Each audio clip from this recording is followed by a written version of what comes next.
O programa de hoje é dedicado a Alberto Sampaio.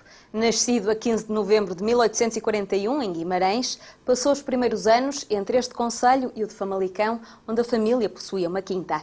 Em 1857, concluiu o liceu em Braga e um ano mais tarde inscreveu-se em Direito em Coimbra. Após a conclusão do curso, instalou-se em Lisboa para o exercício da advocacia, mas a incapacidade de se adaptar ao bulício da cidade depressa o fez mudar de ideias, regressando por isso ao Minho que o viu nascer e crescer. Tornou-se guarda-livros no Banco de Guimarães, mas nem a advocacia nem o banco o realizavam, tendo por isso procurado um local bucólico propício à meditação e à leitura. Esse local foi a Casa Boamense, que de seguida iremos mostrar. Aqui se dedicou à agricultura e à vitivinicultura. Em 1864, Alberto Sampaio começou por publicar na Gazeta de Portugal e no jornal, século XIX, alguns romances sob a forma de folhetim. Mas são as obras, as vilas do norte de Portugal e as póvoas marítimas do norte de Portugal que consagraram Alberto Sampaio como historiador. Este e outros escritos estão reunidos em 2 volumes sob o título Estudos Históricos e Económicos. Alberto Sampaio morreu a 1 de dezembro de 1908.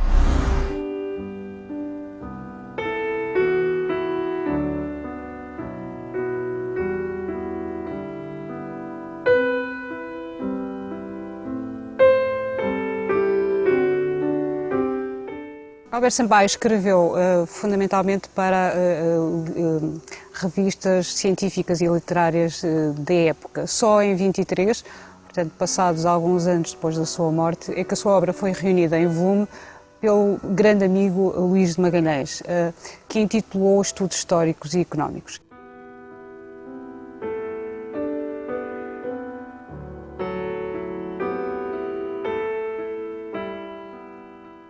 Desta obra importa destacar 2 grandes estudos que são uma referência na historiografia regional portuguesa. Um deles é As Vilas do Norte de Portugal, em que Alberto Sampaio estuda de alguma forma a constituição da propriedade desde os tempos pré-romanos até aos primórdios da monarquia portuguesa. Não só estudou a propriedade, como também as classes, as construções urbanas, as plantas cultivadas, plantas conhecidas, enfim, dá-nos uma ideia de como é que era a sociedade naquele tempo pré-romano até aos primórdios da monarquia, como acabei de referir.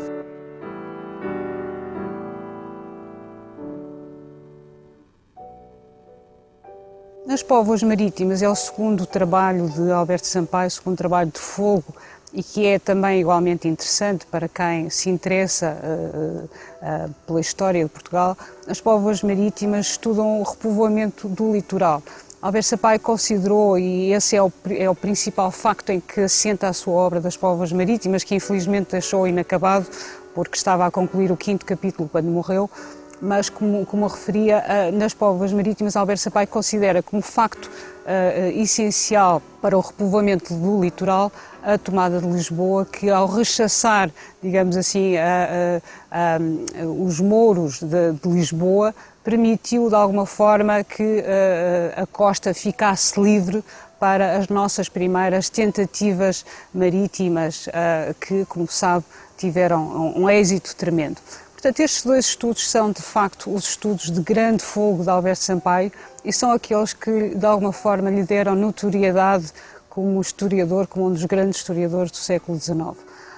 Nesta obra, Os Estudos Históricos e Económicos, Luís de Magalhães considerou que, para além destes estudos, deveria também recolher outros artigos dispersos pelas principais revistas. A Revista de Portugal, além disso foi na Revista de Portugal que Alberto Sampaio começou a publicar As Vilas do Norte de Portugal, em 1892, mas só para enumerar alguns, a Revista de Portugal, a Revista de Ciências Naturais e Sociais, a Revista de Guimarães. Além disso, a Revista de Guimarães era um órgão de comunicação da Sociedade Martim Sarmento, uma sociedade que Alberto Sampaio ajudou também a fundar. Nestas revistas ele publicou alguns artigos e Luís de Magalhães considerou de facto que deveria também reunir esses artigos dispersos. Destes artigos eu destacaria talvez 2 que de alguma forma dão uma visão de quem era Alberto Sampaio e da sua forma genial de abordar as questões do seu tempo, eu costumo dizer que Alberto Sampaio tinha uma visão muito para além do seu tempo. Um deles é o presente e o futuro da vitivinicultura no Minho, em que Alberto Sampaio de alguma forma preconiza uma revolução na vitivinicultura, considerando já nesse tempo que era necessária a criação de regiões vinícolas, e estamos a falar em 1884, data desse tempo este artigo. E não só, ele considerava que inclusive os terrenos secos, terrenos áridos, que de alguma forma seriam menos produtivos para a plantação de cereais, poderiam ser utilizados para o cultivo da vinha com castas previamente selecionadas. Portanto, este presente e futuro da vitivinicultura é de facto um trabalho de uma extrema atualidade. Ainda hoje, quem ler este trabalho considera que é genial a forma como ele aborda a revolução que é necessário fazer nas regiões vinícolas para apurar uma qualidade do vinho. Vinho esse que muitos dos seus amigos apreciavam, nomeadamente Antero de Quental, que era o provador oficial dos vinhos produzidos por Alberto Sampaio.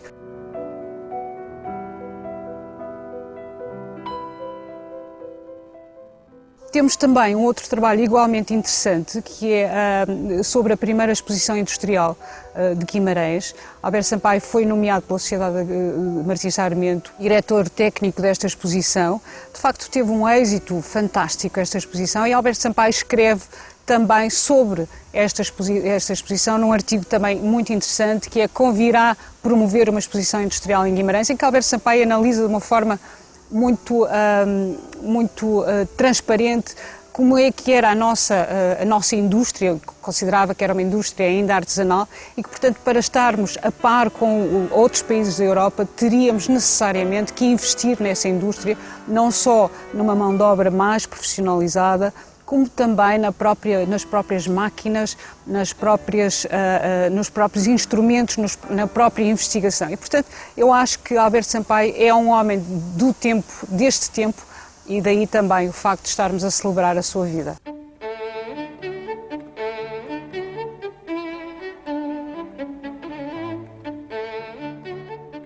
A Casa de Boamense remonta, tanto quanto nos é dado a conhecer pelos documentos do arquivo, remonta ao século XVII e, portanto, pertenceu aos antepassados de Alberto Sampaio.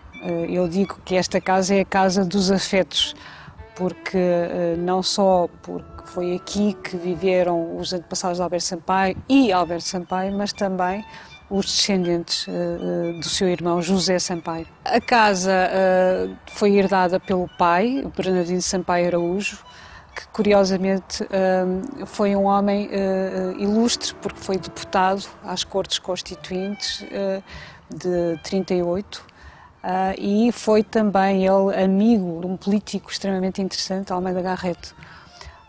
Depois, a partir daí, o seu irmão José herdou a casa, ficou pertença de José Sampaio, e aqui Alberto Sampaio viveu e aqui recebeu também os seus amigos.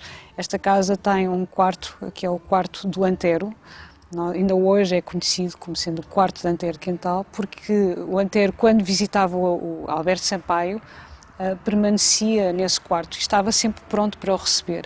Isso é muito curioso, porque as histórias que são contadas de geração em geração, há uma delas que se refere exatamente às visitas que o Antero fazia ao seu amigo Alberto Sampaio. Antero gostava muito de conversar e gostava muito de o fazer à noite. E, portanto, quando o doutor Antero vinha para a Casa de Boamense, os horários ficavam trocados, ou seja, Antero e Alberto conversavam e passeavam à noite e durante o dia descansavam. E, portanto, os criados da casa tinham que se ajustar aos horários de Antero e de Alberto Sampaio. Alberto Sampaio percorreu, de alguma forma, toda a minha vida. Eu recordo-me que, com 18 anos, descobri Alberto Sampaio e descobri de uma forma muito interessante, porque estava na biblioteca dele e encontrei, por casualidade, as cartas de Antero de Quental.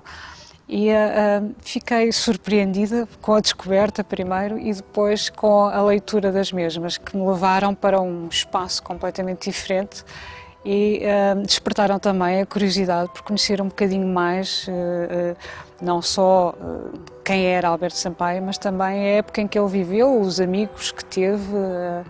E, portanto, essa leitura das cartas, a partir dessa leitura das cartas, eu costumo dizer, fiquei irremediavelmente cativa de Alberto Sampaio, e a partir daí tenho tentado dedicar uma parte da minha vida a conhecer mais e melhor de Alberto Sampaio e não só a divulgar também esta personalidade que considero, independentemente de fazer parte da família, considero que merece ser divulgada não só pela obra que ele escreveu, como também por quem era, porque de facto era uma pessoa simples, uma pessoa que amava a natureza, mas que tinha uma alma pura, digamos, e portanto é alguém que hoje em dia merece de facto ser divulgado, e é essa a minha função, é dar a conhecer Alberto Sampaio.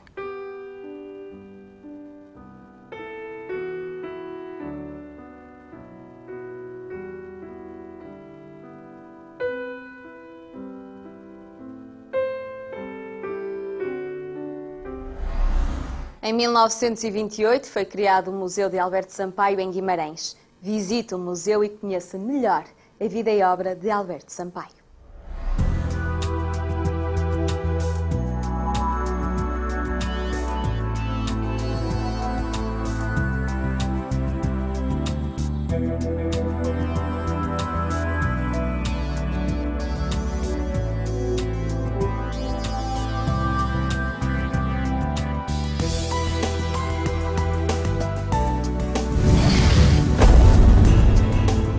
Programa apoiado pelo Plano Nacional de Leitura.